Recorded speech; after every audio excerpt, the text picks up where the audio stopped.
प्राण अर्थात स्थूल प्रपंच का अभिमानी देवता ईश्वर प्राण है तथा अपने अपने व्यापारों में सबको प्रेरित करने वाला परम देवता प्राण है। अपने मनचाहे फल को पाने के लिए सभी प्राण की उपासना करते हैं। प्राण सूर्य है और चंद्रमा है तथा प्राण को ही ज्ञानी जन सबकी रचना करने वाला प्रजापति कहते हैं।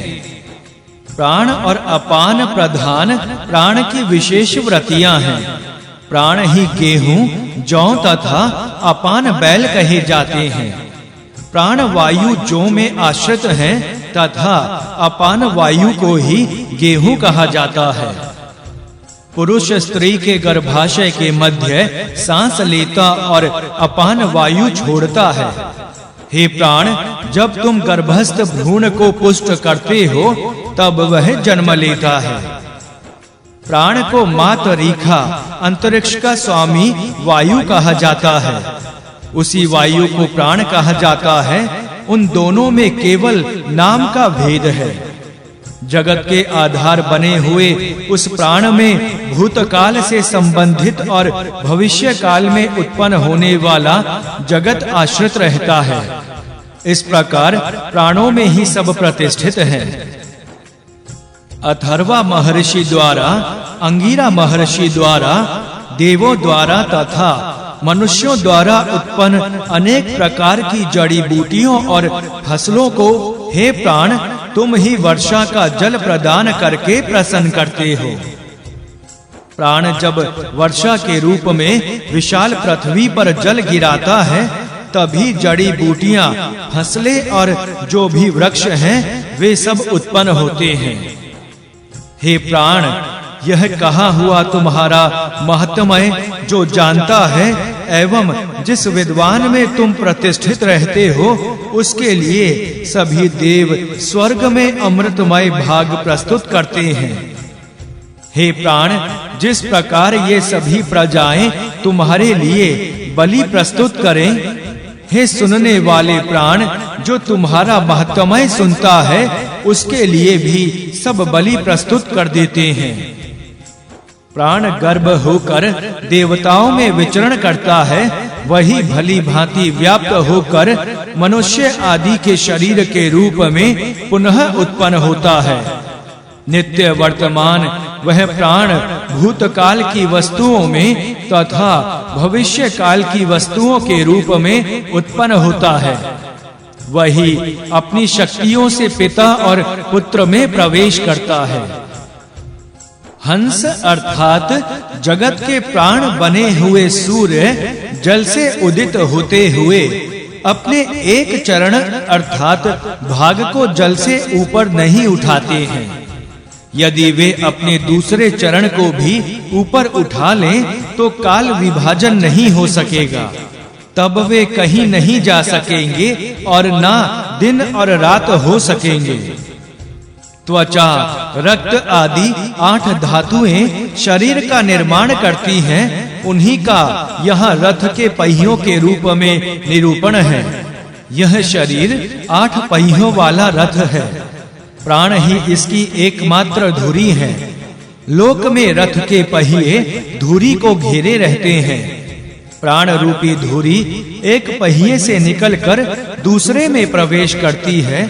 वह प्राण अपने एक अंश से सारे प्राणियों में प्रवेश करके आत्मा के रूप में उत्पन्न होता है। उसका दूसरा भाग असीमित ब्रह्म का झंडा अर्थात ब्रह्मांड बन जाता है। जो प्राण नाना रूपों को जन्म देने वाला है, जो इस संसार का स्वामी है तथा नाना प्राणियों के शरीर में व्याप्त है, उस तीव्रता से व्याप्त होने वाले हे प्राण तुम्हारे लिए नमस्कार है। वही जगदीश्वर प्राण आलस्य रहित सदा सूर्य के रूप में विचरण करने वाला ज्ञानवान एवं सर्वव्यापक होने के कारण मेरा अनुवर्तन करे। हे प्राण, तुम उधर्वगामी होकर निद्रा परवश प्राणियों में जागते रहो। सोने वाला प्राणी निद्रा के वशीभूत हो जाता है इसलिए उसकी रक्षा हेतु तुम जागृत रहो। ऐसा किसी ने नहीं सुना है कि मनुष्य के निद्रा वश होने पर उसका प्राण भी सो गया हो। हे प्राण, आप मुझसे ना तो विमुख हो तथा ना मुझे त्याग कर अन्यत्र जाएं। जल जिस प्रकार वाडावग्नि को धारण करते हैं, उसी प्रकार हम अपनी देह में आपको धारण करते हैं। सूक्त 7वां, देवता ब्रह्मचारी। वेदों का अध्ययन करने वाला अपने तप से धरती और आकाश दोनों में व्याप्त होता है। इंद्र आदि सभी देव इस ब्रह्मचारी के प्रति अनुग्रह करते हैं। यह ब्रह्मचारी अपने तप से धरती और स्वर्ग को धारण करता है तथा सन्मार्ग पर चलता हुआ अपने आचार्य का पालन करता है। पितृ, देवजन एवं इंद्र आदि सभी देव ब्रह्मचारी की रक्षा के लिए उसके पीछे चलते हैं।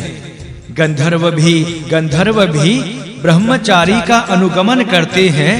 ब्रह्मचारी अपने तप से 33, 30 और 6000 संख्या वाले सभी देवों का पालन करता है। आचार्य ब्रह्मचारी का उपनयन अर्थात यज्ञोपवीत संस्कार करके अपने समीप रखता हुआ उसे विद्या से संपन्न करता है। आचार्य उस ब्रह्मचारी को 3 रात्रियों तक अपने अत्यधिक समीप रखता है।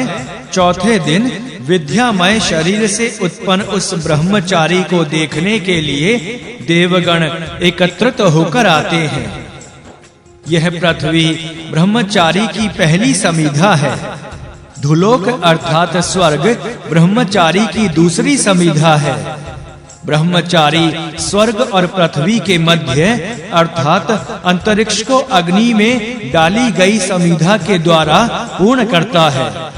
इस प्रकार ब्रह्मचारी समीधा, मेखला, श्रम और तप के द्वारा लोकों को पूर्ण करता है अर्थात भर देता है।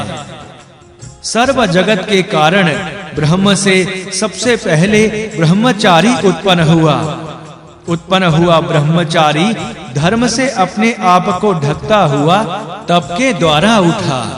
उस ब्रह्मचारी रूपी ब्रह्म से ब्राह्मणों का धन वेद उत्पन्न हुआ। उस वेद से अमृत के साथ अग्नि आदि देव उत्पन्न हुए। समीधा से उत्पन्न तेज को धारण करता हुआ नियमों के द्वारा वश में किया गया लंबी दाढ़ी वाला ब्रह्मचारी पूर्व सागर से उत्तर सागर की ओर गया। उसने पृथ्वी, अंतरिक्ष आदि लोकों को वश में करके अपने अभिमुख किया। उस ब्रह्मचारी ने ब्राह्मण जाति के जल अर्थात गंगा आदि नदियों को, स्वर्ग आदि लोकों को, प्रजाओं की सृष्टि करने वाले प्रजापति को तथा प्रजापति के बाद सृष्टि की रचना करने वाले परमेष्ठी को उत्पन्न किया। वह ब्रह्मचारी मृत्यु रहित ब्रह्म की सत्ता रज तमो गुण वाली प्रकृति में गर्भ बनकर सबको जन्म देता है। उसने तप के बल से इंद्र होकर देवों के विरोधी असुरों का विनाश किया। आचार्य ने उसी क्षण आकाश और धरती दोनों को जन्म दिया। ये दोनों विस्तृत और गंभीर हैं। पृथ्वी विस्तृत है और आकाश गंभीर है। ब्रह्मचारी अपने तप से दोनों की चर्चा करता है। उस ब्रह्मचारी से सभी देव प्रसन्न होते हैं। सबसे पहले उत्पन्न ब्रह्मचारी ने इस विस्तृत भूमि को पहली भिक्षा के रूप में ग्रहण किया। इसके बाद स्वर्ग को दूसरी भिक्षा के रूप में ग्रहण किया। वह भिक्षा में प्राप्त उन स्वर्ग और धरती को समीधा बनाकर अग्नि की परिचर्या अर्थात सेवा करता है। स्वर्ग और पृथ्वी के मध्य सभी प्राणी स्थापित किए गए हैं। स्वर्ग के ऊपरी भाग से तथा उसके नीचे के भाग अर्थात धरती पर वेद रूपी खजाने को आचार्य की हृदय रूपी गुफा में छिपा दिया। दूसरा खजाना अर्थात वेद के द्वारा प्रतिपाद्य देवों को स्थापित किया। वेद पढ़ने वाले से संबंधित इन दोनों खजानों की रक्षा ब्रह्मचारी अपने तप से करता है।